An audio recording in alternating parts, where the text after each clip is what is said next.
Okay, hello, I am back. It's been a while. Also, I have a new haircut. It's kind of at that awkward phase right now where it's like a couple days after, still kind of awkward, but you're kind of living with it. You know what I'm talking about. Anyways, today or tonight, I want to talk about my service experience with Tesla. Fair warning, this is going to turn into a little bit of a ranty video, so I apologize in advance, but I just sort of need to get my thoughts out there and my experience out there. A few months back, I went in for my first service appointment, which was to correct a leak that happened in my trunk. That's fixed, that's perfect, it's fine. Fast forward to about 4 weeks ago, I decided that I would take it in for my second service appointment to address basically some newer issues that I've discovered, as well as correct some issues that I took note of upon delivery. So anyways, what I'll do is I'll just run down a list of some of the things that I mentioned for the service appointment. First thing is the window. This pertains to the driver's side window. Essentially, sometimes, not all the time, it would get like quarter way up and then just drop randomly if I was ever using two switches at once to close, say, the passenger and the driver's side at the same time. And again, running down the list, I had a weird tire pressure warning that kept reoccurring at the back right rear tire. There was a weird fit and finish issue with the gear stock. There was a plastic cover that goes on it that wasn't quite flush. It kept like popping out a little bit, which just looked really strange because the other side was completely flush. Again, nothing major, just really bothered me since day one. I would also get random popping in the speaker system, especially at higher volumes. This was across Bluetooth audio as well as through the built-in native streaming service. And another thing, and this is something to take note of for later, the passenger seat headrest was not quite flush with the rest of the seat. And I noticed that from day one because the driver's side was fine. It fits super flush, it looks great, and then the passenger seat, there's like a visible gap in between it and it looks gross. Now, especially because I have the white interior and obviously underneath it is black, so it's super noticeable. Another thing is that my windshield had these weird splotchy kind of shapes that looked as if they were left on there by the robot putting on the actual pane of glass within manufacturing. They would only be truly visible when the windshield started to fog up a little bit, but one was like directly in my line of sight and it was really annoying. And the final thing is the windshield wipers just randomly don't decide to work in heavy rain for whatever reason. And then when I got there, I told them about that and they basically said that that's a known issue and it would be fixed in a software update within the next coming months.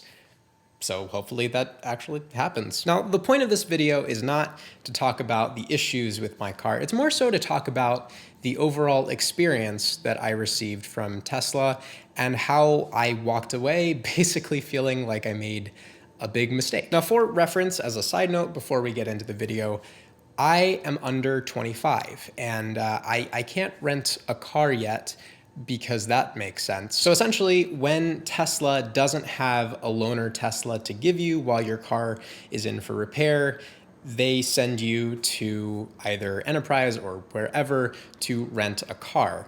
And I believe that they take care of that, at least I hope they take care of that. But I didn't even get that far because they sent me to Enterprise and I showed them my ID and they turned me away because I'm under 25. So I went back to the service center the first time round, not for this appointment, the first time round. And thankfully, they managed to dig up a Model S for me, and I was able to drive that for the few days that my car was out of commission. Now, this time around, I decided that I'd try and do a smart thing for once in my life, and I emailed my rep about 4 weeks ago, right as I was making this appointment, to basically say, you know, hey, I'm under 25.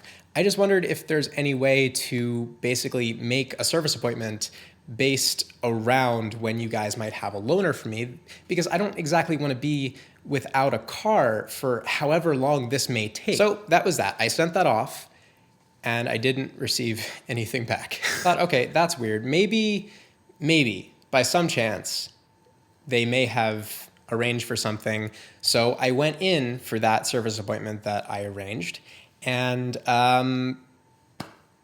they didn't have a loaner Tesla, and I was without a car. Thankfully, I have amazing parents, and they allowed me to use their car just to get to work and to, you know, live my life.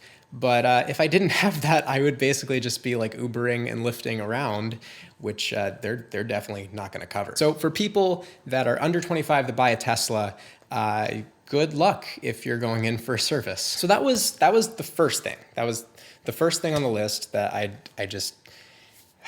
still can't believe is a problem. But greater point, I went into buying this car expecting that if I have an issue with my car, God forbid, maybe it's a huge issue and it'll take a really long time, I at least expected that I might be covered in terms of transportation when going in for that issue. But it's like, respond to my email.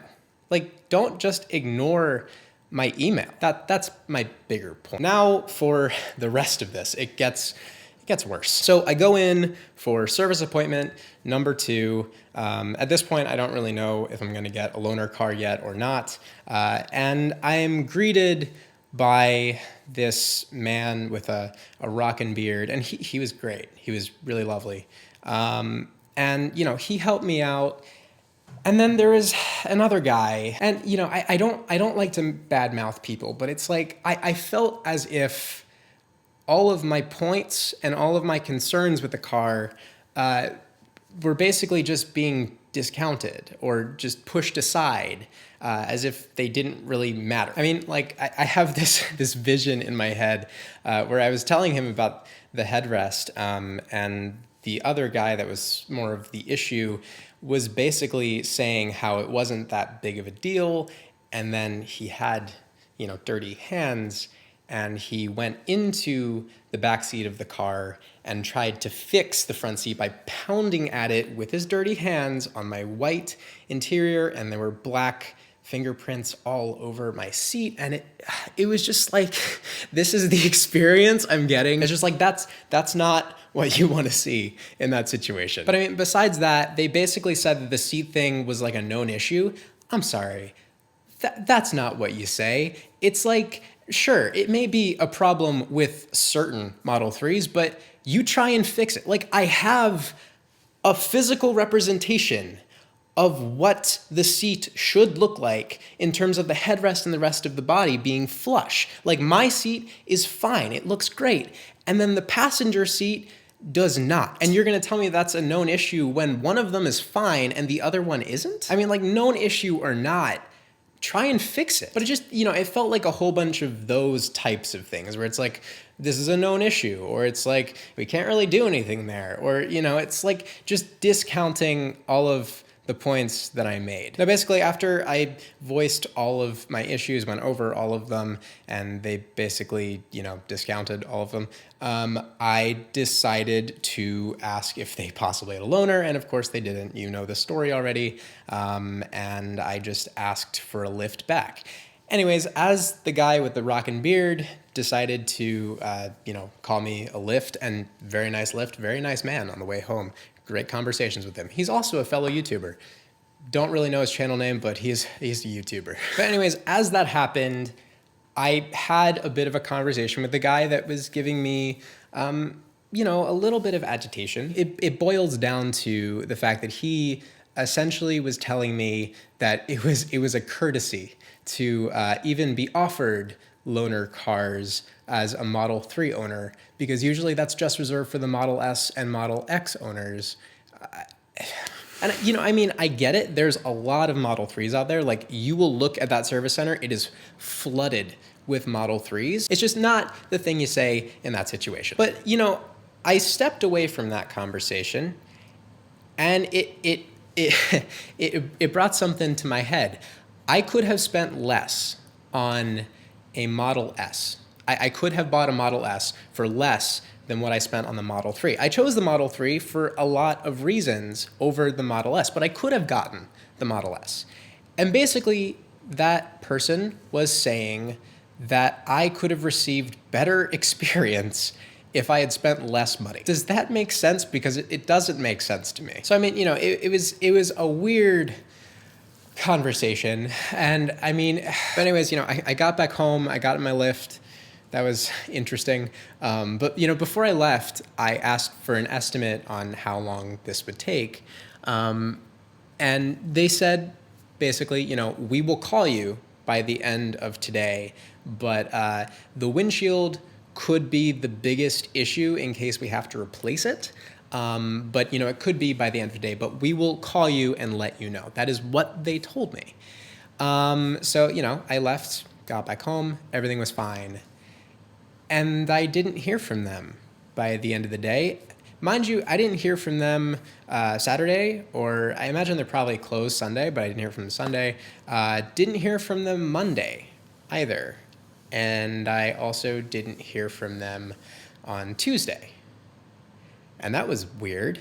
Now, mind you, I called them 3 times and I left 2 messages at the service center. They never called me back. They never picked up. They never received or decided to respond to my voicemails about inquiring about my car. So finally, on Tuesday, on my way back home with my parents' SUV to Philadelphia from work, I decided to call sales, and I got to talk to someone. Anyways, Steven is his name, and he had basically helped deliver my car in the first place. Anyways, I got in touch with Steven and I asked him where my car is, and within 10 minutes he called me back from the service area and he said that it's ready. And I didn't receive any phone call letting me know that it was ready. So that was weird. Now, the plot thickens. I get to my service center in Cherry Hill, and it was ready on Friday. It was ready at night on Friday. They never called me. Who knows if they ever would have called me. Anyways, I finally got my car back today, and a guy named Paul was the one who was helping me out. And Paul was great. He was super apologetic. I voiced, all of my doings and concerns and issues with him. But Steven, who is the guy who actually is responsible for allowing me to get my car back today, as well as Paul, they are incredibly accurate representations of what Tesla is. I mean, I was there firsthand in Fremont. That is what Tesla is. A magical, really insanely awesome organization with, an interesting leader, a really brilliant leader, but an interesting one at that. What was reflected in that service department does not align. Back to the point, Steven and Paul, they're great. But, I have my car back, and I have a new dual motor badge on the back of my car, which Paul was actually responsible for getting me. That's basically the thing that goes on the back of the all-wheel drive versions of the car, as well as I think the performance versions of the car. So I have that on the back of my car. It looks pretty cool. But, my car's back. It drives. It's a fun car. My seat is still the same because, that's a known issue, whatever the hell that means. But that's been my experience this time around. It's not been fun, and I don't really look forward to my next service appointment, honestly. But until the next one, I thank you all for watching. I promise to get back on a somewhat monthly schedule. It's been a lot the past couple months, just, trying to recover, a little tired, but thank you again for watching. Stay tuned, take it easy. Bye.